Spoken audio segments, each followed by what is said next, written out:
Hello అండి, అందరికీ నమస్కారం.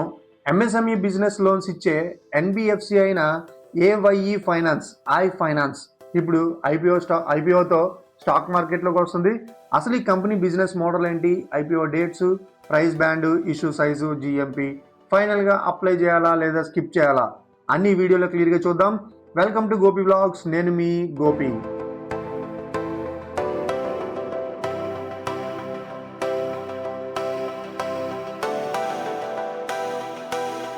ఒక చిన్న ప్రమోషనల్ కంటెంట్ అండి.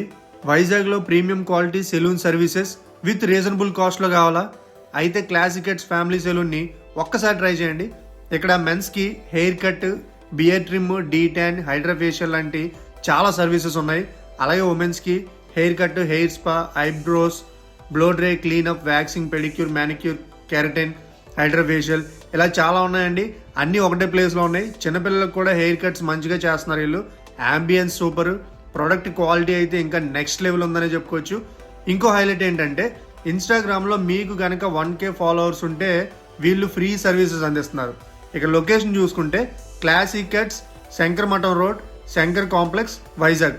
ఫర్ మోర్ డీటెయిల్స్ స్క్రీన్ మీద ఉన్న నెంబర్కి కాల్ చేయండి. ఇంకా ఇలాంటి ఫ్రీ ప్రమోషనల్ కంటెంట్ కోసం నాకు వాట్సాప్ చేయండి. నా నెంబరు ఈ వీడియో డిస్క్రిప్షన్లో ఉంది.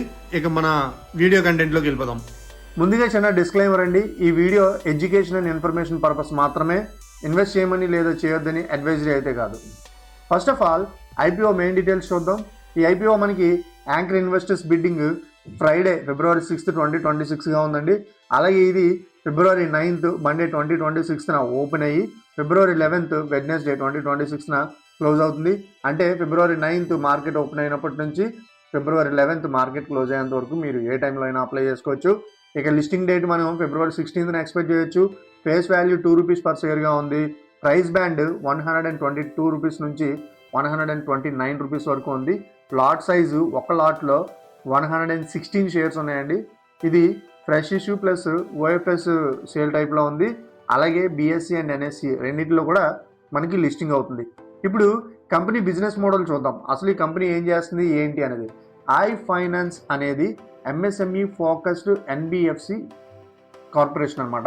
చిన్న చిన్న వ్యాపారాలకు working capital and business expansion లోన్స్ని ఇస్తుంది అనమాట.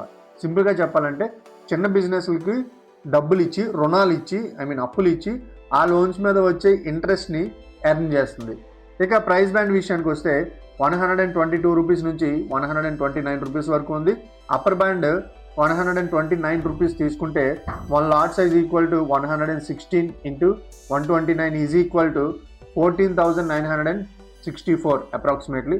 ఇష్యూ సైజ్ చూసుకుంటే మనకి మొత్తం ఓవరాల్గా 1,010 crores ఇష్యూ సైజ్ ఉందండి. ఇందులో 710 crore rupees ఫ్రెష్ ఇష్యూ గాను, 300 crore rupees ఓఎఫ్ఎస్ గాను ఉంది.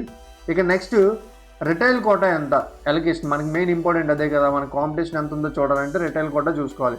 ఐపీఓ ఫైలింగ్స్ ప్రకారం ఎలకేషన్ ప్యాటర్న్ సాధారణంగా క్యూఐబి 75%, ఎన్ఐఐ 15%, అలాగే రిటైల్ 10% వరకు ఉంది. అంటే రిటైల్ కేవలం 10% మాత్రమే ఉంది.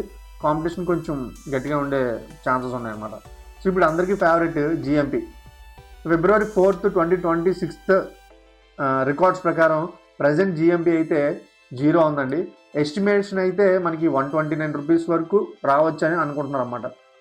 కానీ గుర్తుపెట్టుకోండి, జిఎంపి అఫీషియల్ డేటా అయితే కాదు. లాస్ట్ మినిట్లో పూర్తిగా చేంజ్ అయిపోవచ్చు. ఓన్లీ జిఎంపిని రెఫరెన్స్గా మాత్రమే తీసుకోండి. ఓకే. నెక్స్ట్ పాజిటివ్ పాయింట్స్ తీసుకుంటే ఎంఎస్ఎంఈ లెండింగ్ డిమాండ్ ఇండియాలో స్టడీగా ఉంటుంది. అంటే బిజినెస్ కొంచెం బాగుంటుంది అనమాట. ఫ్రెష్ ఇష్యూ 710 crores ఉంది కాబట్టి company lending growth or capital బేస్ని స్ట్రెంత్ చేయడానికి ఈ అమౌంట్ అనేది ఉపయోగపడవచ్చు. అలాగే next backers or brand visibility చాలా స్ట్రాంగ్గా ఉంది. ఇక ఇలాగే రిస్క్ ఫ్యాక్టర్స్ కూడా చూసుకుంటే ఎన్బిఎఫ్సి సెక్టర్లో చాలా రిస్క్లు ఉంటాయి. Like credit cycle, NPS, interest rate swings impact అవుతూ ఉంటాయి. ఇవన్నీ ఎన్బిఎఫ్సిలో అంటే నాన్ బ్యాంకింగ్ ఫైనాన్షియల్ కార్పొరేషన్లో చాలా నేచురల్గా జరిగే రిస్క్లు అనమాట. ఇది మనం గుర్తుపెట్టుకోవాలి. అండ్ నెక్స్ట్ ఓఎఫ్ఎస్ పోర్షన్ కూడా ఉంది. ఓఎఫ్ఎస్ కంపెనీ మీకు తెలిసిందే కదా, డైరెక్ట్ కంపెనీకి రాదు. ఎగ్జిస్టింగ్ ఇన్వెస్టర్స్ని ఎగ్జిట్ చేయడానికి ఆ ఓఎఫ్ఎస్ని అమౌంట్ని యూజ్ చేస్తారు. అండ్ నెక్స్ట్ జిఎంపి కరెంట్లీ 0 ఉంది.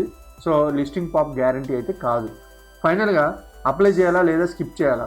లిస్టింగ్ గెయిన్స్ కోసం అయితే ప్రజెంట్ జిఎంపి 0 ఉంది కాబట్టి sure short listing pop expectation పెట్టుకోకండి. ఓకే, అటు ఇటు అవ్వచ్చు. లాంగ్ టర్మ్ హోల్డింగ్స్ కోసం అయితే MSME lending theme plus company growth prospects okay, వాటి మీద మీకు నమ్మకం ఉంటే ఒక చిన్న ట్రైల్ వేయచ్చు. కానీ ఎన్బిఎఫ్సి రిస్క్లు అయితే కొంచెం ఉంటాయి. సో అవి గమనించి అప్లై చేయాలా లేదా స్కిప్ చేయాలా అని ఒక మంచి డెసిషన్ మీరు తీసుకోండి. ఎందుకు మీరేమనుకుంటున్నారు, ఈ ఐపీఓకి అప్లై చేస్తే బెటరా కాదా? మీ ఒపీనియన్ సరదాగా కామెంట్ సెక్షన్లో పెట్టండి.